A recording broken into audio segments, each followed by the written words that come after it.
Bismillahirrahmanirrahim. Assalamualaikum warahmatullahi wabarakatuh. Alhamdulillah rabbil alamin. Hamdan wa syukran lillah wa la hawla wa la quwata illa billah. Asyhadu an la ilaha illallah wa asyhadu anna Muhammadan abduhu wa rasuluhu la nabiyya wa la rasula ba'da. Qala Allah Ta'ala fil Qur'anil Karim. A'udzu billahi minasyaitonir rajim. Ya ayyuhalladzina amanu ittaqullaha haqqa tuqatih wa la tamutunna illa wa antum muslimun. Wa qala Rasulullah sallallahu alaihi wa ala alihi wasallam khairukum man ta'allama al-Qur'ana wa 'allama wa qala ittaqillaha haitsu ma kunta wa atbi'is sayyi'ata al-hasanata tamhuha wa khaliqin nas bi khuluqin hasan. Amma ba'd, jemaah yang dimuliakan Allah Subhanahu wa taala, bapak-bapak, ikhwan yang dimuliakan Allah, apa kabar semuanya, sehat? Semuanya dalam keadaan bugar insyaallah. Ada yang batuk? Ada yang pilek? Insyaallah enggak ada ya. Yang sakit pinggang ada mungkin sesekali ya. Baik. Alhamdulillah, satu nikmat pada malam hari ini izinkan kami untuk menyampaikan materi dan diskusi bersama dan mendoakan semoga kita semuanya senantiasa mendapat rahmat dari Allah Subhanahu wa taala dan diberikan kesehatan serta keberkahan di dalam setiap langkah yang kita langkahkan dan setiap ayunan tangan yang kita ayunkan. Amin ya rabbal alamin. Yang kedua, salat serta salam senantiasa tersanjungkan kepada qudwah hasanah Nabi besar Muhammad sallallahu alaihi wasallam. Kepadanya kita ucapkan Allahumma salli wa sallim wa barik ala nabiyyina Muhammad wa ala alihi wa rasulillahi ajma'in. Semoga dengan bersalawatnya kita kepada beliau dan duduknya kita di majelis ilmu atau di majelis zikir ini, salah satu majelis ilmu, menjadikan kita umat terbaik dan ditunggu oleh Rasulullah Sallallahu Alaihi Wasallam di Haud Al-Kautsar. Haud, apa itu haud, Pak? Kemarin pernah saya bahas apa haud? Telaga. Di mana telaga itu?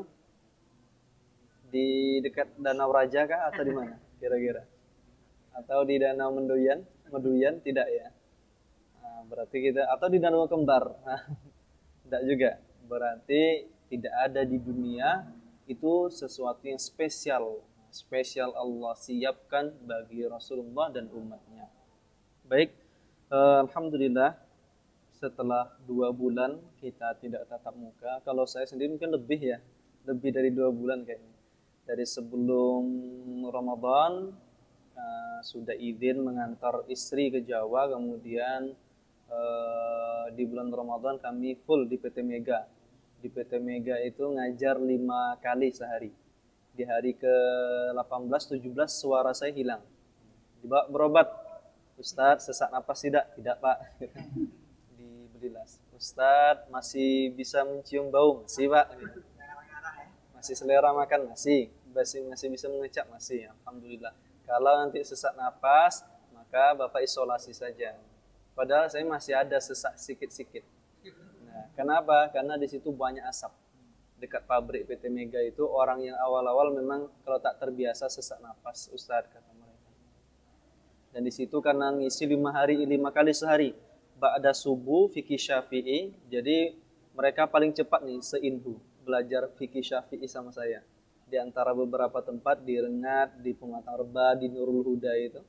Nah, kemudian jam 9.30 sampai 11.30 ibu-ibu, kadang sampai jam 11, kadang sampai zuhur tuh. Ibu-ibu tentang akhlak, tentang adab dan fikih wanita. Nah, banyak tuh diajarkan. Semua tentang tata busana selesai. Kemudian zuhur tentang kisah-kisah. Asar anak-anak remaja tentang tazkiyatun nafas. Malam santapan Ramadan. Tarwih sudah itu. Alhamdulillah, satu giroh yang amat luar biasa. Satu hirs, kesemangatan yang amat luar biasa. Sebagaimana Imam Syafi'i rahimahullah pernah berkata, aku berandai-andai lau anna a'dha'i, seluruh anggota tubuh aku menjadi seperti telinga. Tatana'am kama tatana'amul udhun. Dia merasakan nikmat sebagaimana telinga itu mendengarkan ilmu. Pengen Imam Syafi'i itu kulitnya itu, kukunya, rambutnya semuanya mendengarkan ilmu. Tapi kan tak bisa.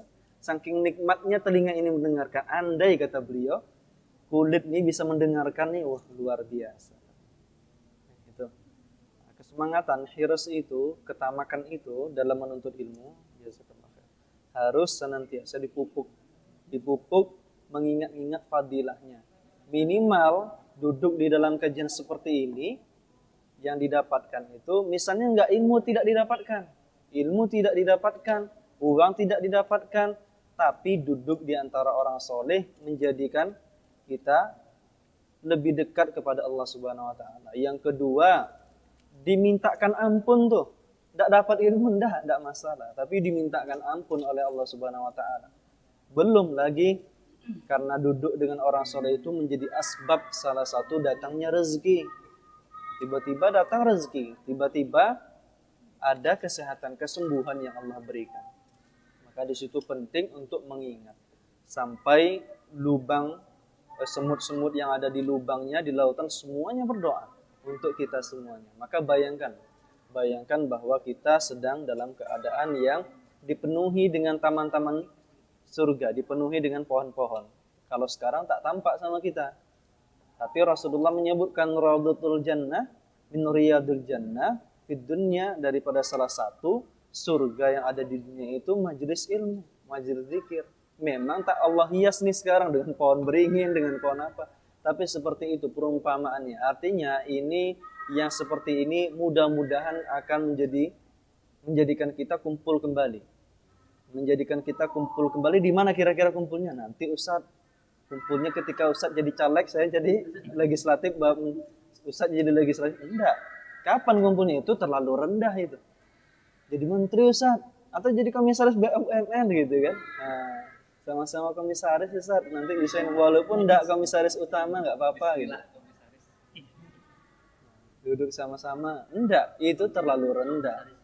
Menjual ilmu seperti itu terlalu rendah. Jadi untuk apa kira-kira duduk? Sampai nanti ala sururi mutaqabilun wa naza'na ma fi suduri min ghillin ikhwanan ala sururi mutaqabilin. Allah cabut nanti rasa kedengkian, rasa ingin menyakiti di sebelum seseorang menginjakkan kakinya di surga, maka di situ nanti dalam keadaan yang dia berukhuwah ala sururim mutaqabilin, dalam keadaan yang senang, mutaqabilin. Muttaqiina 'alal araik, yang beberapa orang nanti akan duduk di depan-depan. Duduk muttaqi itu seperti ini. Jadi di Yaman, maaf saya contohkan ya. Di Yaman itu biasanya ada sofa-sofa yang itu tidak berkaki gitu ya. Jadi dia di dinding gitu. Muttaqiin, duduk gitu, ngobrol asik. Bapak dulu di mana, Pak? Pak Hari dulu di ini ya, kasih ibu ya. Saya ingat dulu gitu kan, dikasih ibu. Ini itu gitu kan. Oh, pernah merawat saya ya gitu. Jadi masih ingat, dulu kita duduk sama ya di Nurul Amal. Iya Pak, kok ingat Pak? Iya saya lihat ada tanda-tandanya nampaknya seperti ini gitu kan. Nah ini orang-orang wajah-wajah. Nah, maka untuk itu dijaga kesemangatannya. Kesemangatan ini tentu saja satu semangat yang sudah distimulus di bulan Ramadan. Maka ada satu kalimat yang luar biasa. Kalau tidak bisa catat yang Arabnya, Indonesia saja. Para ulama mengatakan, wa may ya'budu Ramadan, ini senantiasa kami mulai beberapa kajian setelah bulan Ramadan, kami mulai di beberapa tempat dengan kalimat dari kata ulama ini. Wa may ya'budu Ramadan fa inna Ramadan qad intaha. Barang siapa yang dia menyembah Ramadan, semangat nih di bulan Ramadan, atau hanya menyembah Allah di bulan Ramadan saja. Salat 5 waktu tak pernah masbuk. Sholat tarwihnya tak 11, 23. Tak pernah absen 30 hari. Iktikafnya 10 hari tak pernah jebol sedikit pun. Gitu kan? Kemudian infaknya minimal 2000. Walaupun 2000 tapi istiqomah. Luar biasa. Baca Qur'annya sehari sejuz, sehari yang 2 juz gitu. Dan yang lain sebagainya. Kajiannya kayak tadi di PT Mega 5 kali sehari. Oh, luar biasa. Ini kan 5 kali sehari kajian itu. Nah, jarang-jarang dibuat, artinya Ramadan ketika kita hanya beribadah kepada Allah Subhanahu wa taala, maka ketahuilah Ramadan berakhir. Wa may ya'budullah fa innahu hayyun la yamut. Akan tetapi mereka yang hanya menyembah Allah Subhanahu wa taala, fa innahu hayyun la yamut. Maka ketahuilah Allah itu maha hidup, tidak pernah mati. Hayyun qayyum, yang dia maha hidup serta berdiri mengurusi setiap hambanya. Kalau kamu semangat di bulan Ramadan menyembah kepada Allah, maka ketahuilah Allah yang engkau sembah di bulan Ramadan, Allah yang engkau sembah di bulan Syawal sama gitu. Di bulan Dzulqa'dah, Dzulhijjah sama, seluruh bulan 12 bulan itu sama. Maka kita ukur masing-masing. Syawal, yang dapat puasa Syawal siapa? Yang sudah selesai, insya Allah ada ya, yang sudah selesai ya. Soalnya memang udah selesai bulan Syawal, tak bisa lagi, udah habis nih. Gitu ya. Aduh Ustaz, kemarin saya cuma 4 hari saja, kurang 2 hari. Gimana itu kira-kira? Berarti tidak penuh, tidak dapat pahala 1 tahun dia. Tapi ada pahala-pahala yang lainnya. Ayyamul bid, 3 hari, 13, 14, 15 setiap bulan. Puasanya di pahalanya seperti apa? 1 tahun. Nah, seakan-akan 1 tahun. Jadi banyak amal-amal ibadah yang coba kita konsisten. Yuk, coba malam ini kita hitung-hitungan.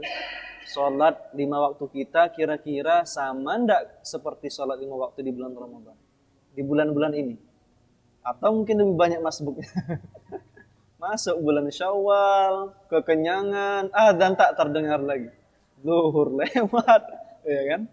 Nah, tinggal tahiyat dia baru masuk masjid.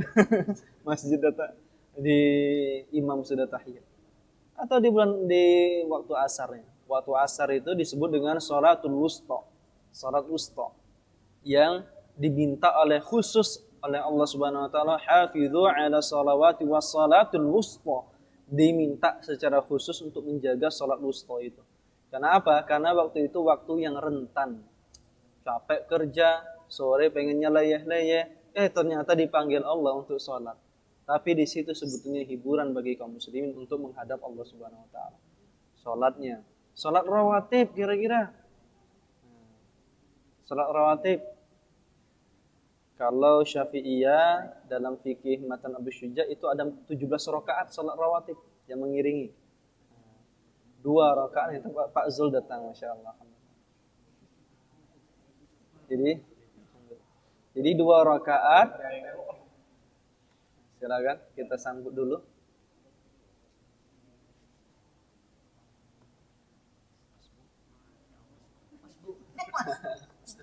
Alhamdulillah.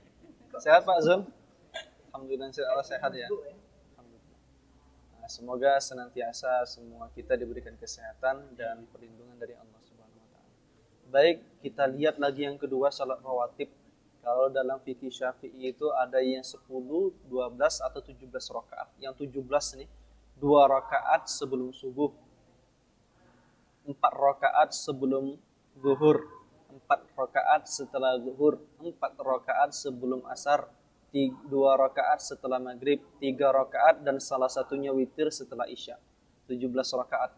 Nah, itu dalam fikih Matan Abu Syuja yang dikarang oleh Ahmad bin Husain bin Ahmad al-Asfahani. Nah, itu salat rawatibnya sebagai tolok ukur daripada keimanan seseorang dan dekatnya seseorang kepada ibadah. Kalau dalam athar-athar yang kita ketahui, Imam Ahmad berapa rakaat salatnya? Ada yang tahu? Imam Ahmad berapa rakaat? 3? Berapa rakaat Imam Ahmad salatnya selain salat wajib? Ada yang tahu? 300 rakaat dalam sehari. Setelah itu ada namanya fitnah khalqul Quran. Orang-orang saat itu golongan Mu'tazilah mengatakan Al-Quran adalah makhluk. Al-Quran adalah makhluk. Setelah itu Imam Ahmad bin Hanbal, Muhammad bin Nuh dan 2 ulama yang lainnya yang menolak. Imam Syafi'i bertauriyah. Zabur, Taurat, Injil, Quran, hadhihi Quran, kata Imam Syafi'i. Bertauriyah itu dia bukan berbohong tapi ngeles. Nah, ini Quran, ini semuanya makhluk. Hadhihi makhluk. Maksudnya jarinya ini semuanya makhluk gitu. Imam Syafi'i. Tapi Imam Ahmad dan beberapa ulama yang lainnya secara tegas menolak, mengatakan Al-Quran itu sebagai makhluk. Beliau tetap mengatakan kalamullah, itu adalah kalamullah. Maka disebutkan oleh para ulama bahwasanya Islam ini dijaga kemuliaannya oleh 2 orang. Abu Bakar As-Siddiq radhiyallahu anhu yauma riddah dijaga oleh Abu Bakar As-Siddiq di hari orang-orang banyak yang murtad ketika tak mau bayar zakat di zaman beliau. Wa Ahmad bin Hanbal yauma khalqul Quran, dan oleh Imam Ahmad bin Hanbal di hari orang-orang mengatakan Khalifah Al-Ma'mun saat itu dibebaskan kalau tidak salah setelah Mu'tasim billah menjadi khalifah. Sampai meninggal Khalifah Al-Ma'mun itu masih dalam penjara. Setelah keluar dari penjara, sholatnya berapa rakaat dari yang 300? Habis tuh Imam Ahmad bin Hanbal. Tubuhnya itu dicambuk tuh habis. Tapi beliau itu perawakannya memang besar. Ketika diseret dari rumahnya sampai ke penjara itu beliau tidak meninggal. Di jalan beberapa orang meninggal, seperti Muhammad bin Nuh itu meninggal ketika diseret. Tak ada imam 4 mazhab kalau diteliti kecuali semuanya masuk penjara. Nah, setelah beliau dicambuk di penjara seperti itu, beliau sholatnya menjadi 150 rakaat. Dari 300 rakaat menjadi 150 rakaat. Lihat tolok ukur seseorang, dilihat bagaimana dia dekat kepada Allah dalam sujudnya. Dalam sujud. Nah, ditengok lagi di sholat-sholat yang lainnya, sholat sunnahnya. Apalagi sholat sunnah yang dilakukan di bulan Ramadan. Tarwih 11 rakaat. Keluarkan dalam kalimat-kalimat yang cukup masyhur, termasuk kalimat dari Ahmad bin Hanbal. Apa yang dikatakan oleh beliau?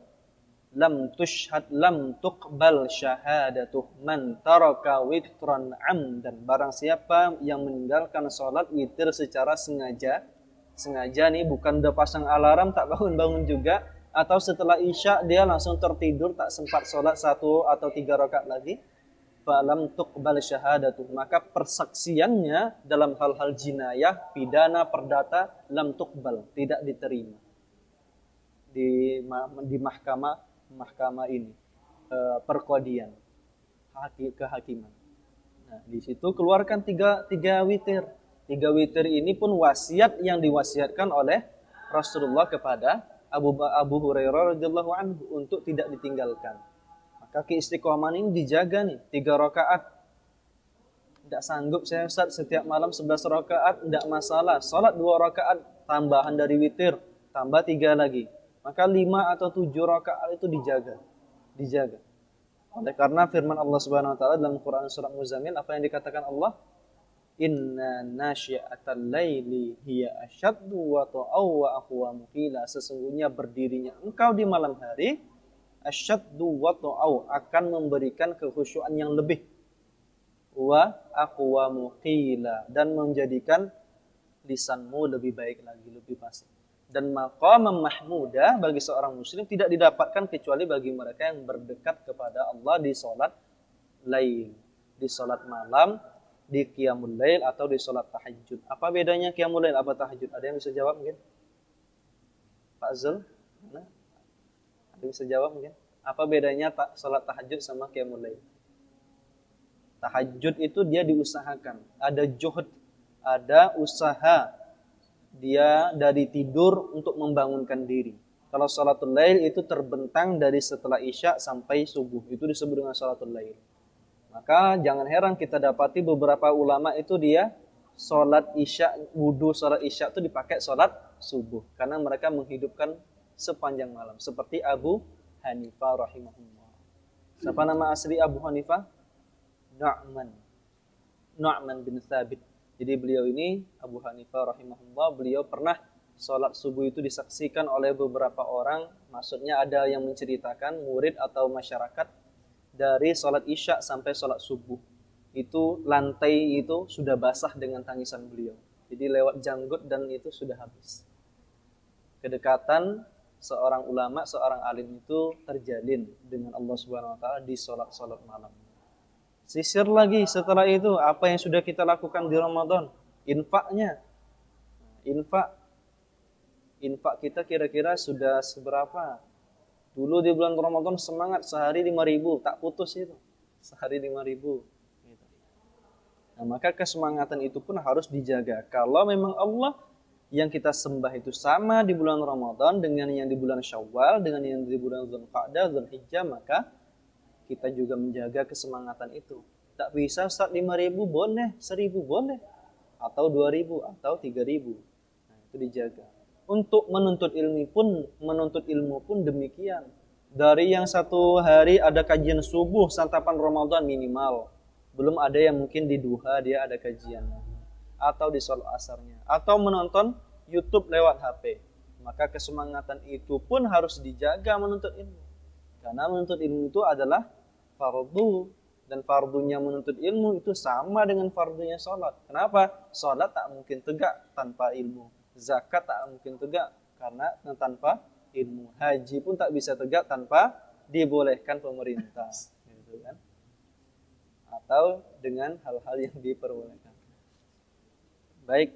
Nah, ini sekilas tentang ini. Ingat kalimat tadi apa? Wa may ya'budu Ramadan fa inna Ramadan qad intaha. Kalau Ramadan yang engkau sembah, maka ketahuilah Ramadan sudah berakhir. Wa may ya'budullah fa innahu hayyun la yamut. Kalau yang kita sembah Allah, maka Allah tetap hidup, maha hidup, tidak pernah mati. Kalau kita percaya Allah yang kita sembah di bulan Ramadan sama dengan 12 bulan, 11 bulan yang lainnya, maka kesemangatan itu dijaga. Jadi siap untuk meramaikan di malam Rabu setiap ini, insya Allah. Insya Allah ya. Nanti jangan karena pegal sikit tak datang. Padahal ba'da maghrib nih. Niatkan nih, i'tikaf sebentar. Walaupun i'tikaf itu para ulama mensyaratkan 12 jam. Antara siang 12 jam atau malam 12 jam. Tapi menunggunya kita antara waktu sholat dengan sholat yang lainnya digugurkan dosa. Illa dzunubul akbar, kecuali dengan dosa-dosa yang besar, kecuali dengan taubat kalau dosa besar. Nah, ini kita baru mukaddimah. Kemarin kita sudah membahas tentang iman kepada kitab-kitab Allah Subhanahu wa taala. Maka kita bahas tentang iman kepada Al-Qur'an. Kalau tak selesai nanti kita sambung mungkin. Iman kepada Al-Qur'an ini dengan saya sudah selesai belum? Saya lupa. Sudah ya? Mungkin kepada kitab. Mungkin kepada kitab. Baik.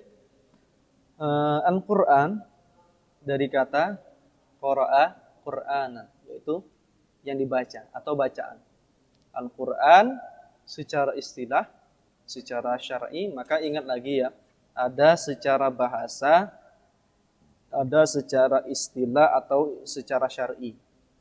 Dalam beragama menuntut ilmu, kalau Bapak dimanapun berada nih, biar tak tergoda, saya udah nyampaikan juga ke beberapa orang yang dekat kepada tarekat, saya sampaikan loh, Pak, kalau mau belajar agama perhatikan dua hal, atau bapak-bapak siapapun di golongan apapun.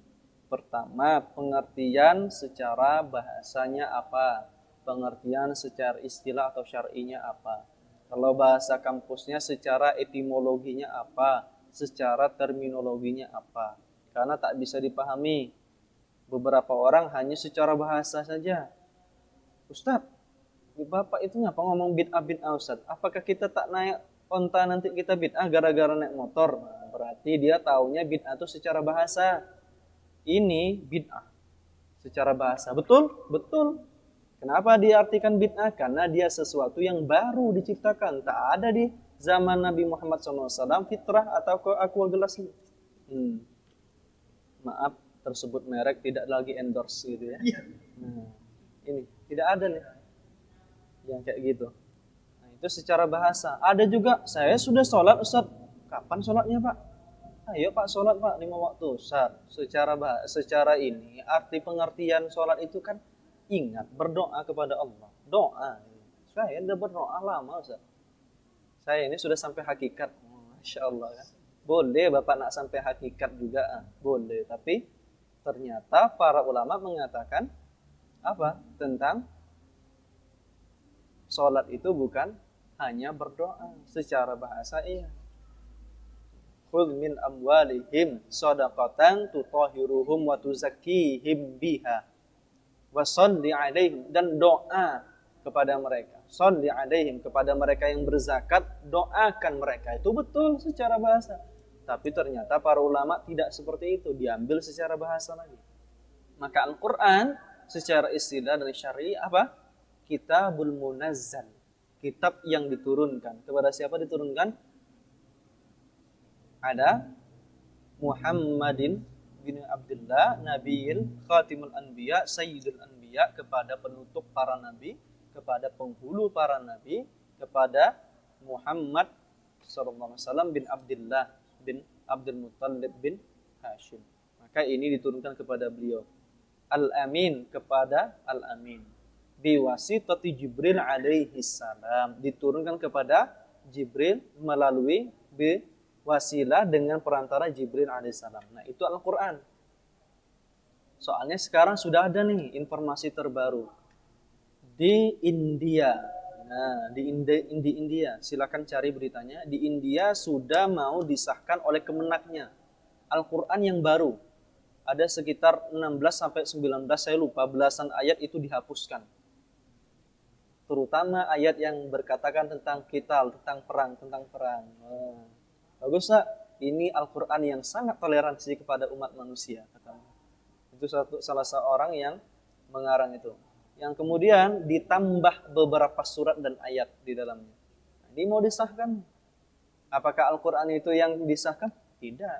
Maksudnya apakah itu mampu disebut dengan Al-Quran yang sesungguhnya? Tidak. Kenapa? Karena sudah ditambah. Padahal Allah Subhanahu Wa Taala lihat dalam paragraf kedua, wa annahum kitabus syamil. Dia kitab yang sempurna, yang komprehensif.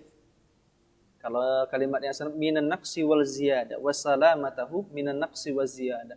Tidak ada penambahan, tidak ada pengurangan. Kalau ditambah satu huruf pun, maka di situ para penghafal Quran mengetahuinya. Atau Quran bisa dibandingkan dengan Quran yang seperti itu. Nah, inilah diturunkan kepada dari Allah Al-Amin kepada Rasul Al-Amin kepada dari Jibril alaihissalam dengan perantara Al-Amin, Ruhul Amin, Quddus. Baik, inilah Al-Quran yang insyaAllah akan kita pelajari. Wa annam kitabus syamil li'azim tasyri'i rabbani. Takaffala munzilu liman akhadha bihi ayyas'ada fil hayatain. Allah nanggung. Takaffala bahasanya. Takaffala. Allah menanggung. Kafil, misalnya kafil itu bahasanya gini. Ada anak yatim, saya tanggung kehidupannya. Nah, itu kafil. Allah ini menanggung. Allah menanggung, menjamin barang siapa yang mengambil Al-Quran ini. Jadikan apa kira-kira Quran? Banyak hal ya Al-Quran ini bisa dijadikan. Terutama sebagai petunjuk dan hidayah. Ayyas'ad fil hayatain. Menjamin kebahagiaan di dunia dan di akhirat. Di dunia dan di akhirat. Wa annahum kitabul wahid alladzi daminallahu salamatahu minan naqsi wa ziyadah. Dan Allah pun menjamin nih 100% ya, bahwasanya Al-Qur'an satu-satunya kitab yang selamat. Kenapa hanya satu-satunya kitab? Ada kitab Injil loh, nanti tersinggung agama yang lain. Ada kitab Zabur, ada kitab Taurat. Bagaimana? Kitab-kitab itu kita imani, adapun dengan apa yang mereka bilang perjanjian baru, perjanjian lama, Allahu a'lam bishawab. Apa yang sesuai dengan kalamullah, maka kita imani, yang tidak, kita tidak imani. Gitu. Nah, maka Al-Quran satu-satunya, kitab yang kekal sampai nanti sebelum kehancuran semua hafalan hilang, semua tulisan itu hilang. Tidak ada tambahan dan tidak ada pengurangan. Wa minat tabdil wa taghyir, tidak ada perubahan, tidak ada penggantian sampai nanti Allah angkat Al-Qur'an tersebut. Ini tentang Al-Qur'an. Allah Subhanahu wa taala berfirman banyak ya. Ini sampai jam berapa ini kita? Isya'nya. Isya'nya lama lagi? 7 menit lagi. Baik. Nah, saya bacakan arti daripada ayat-ayat ini. Tabarakalladzi nazzala al-furqana 'ala 'abdihi liyakuna lil 'alamin nadhira. Tabarakalladzi, yang telah menurunkan, sungguh mulia Allah, maha suci Allah yang menurunkan Al-Furqan liyakuna lil 'alamin nadhira, untuk menjadi petunjuk, untuk menjadi peringatan, nadhir. Nah, ini salah satu misi kenabian, misi kita semuanya. Misi kenabian, misi kita semua sebagai seorang doa. Dan ayat-ayat yang selanjutnya banyak sekali ya. Nah, ayat yang menakjubkan, An-Nisa ayat yang ke-105. An-Nisa 105. Ini mau tak mau boleh dikatakan hampir seluruh jajaran muslim seluruh Indonesia mungkin belum mempraktekkan secara menyeluruh. Kenapa?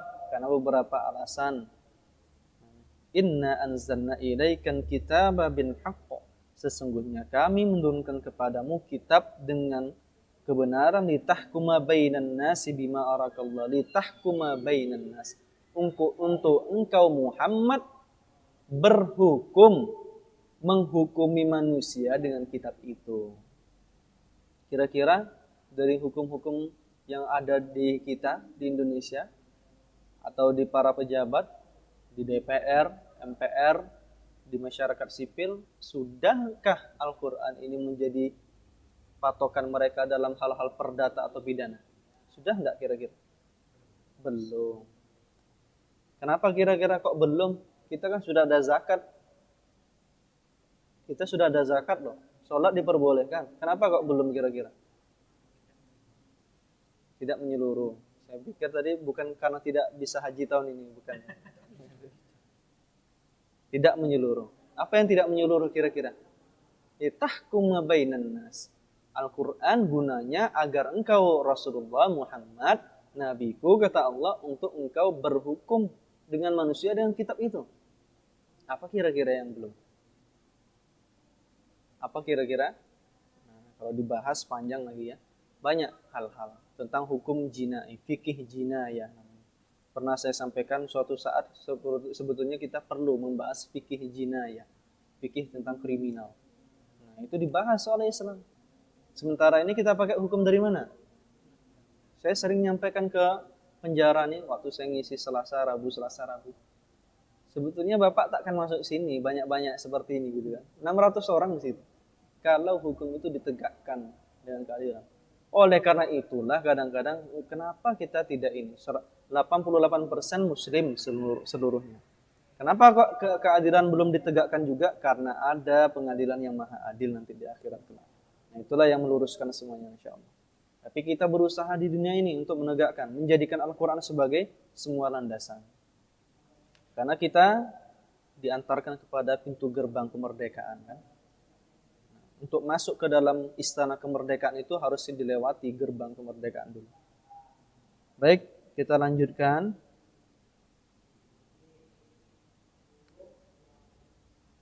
Nah, itu banyak hal yang cukup baik lagi nih. 123 sampai 124. Faman ittaba'a hudaya fala yadhillu wa la yashqa.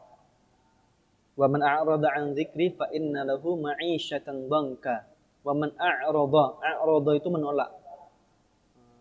Ta'rif macam mana ya? Menolaknya itu belum sampai tapi sudah ditolak. Dia tak nempel. Bukan lam tuqbal, bukan tidak diterima. Tidak diterima itu masih didengarkan. Tapi kalau i'rad bahasanya itu langsung ditolak, mental bahasanya.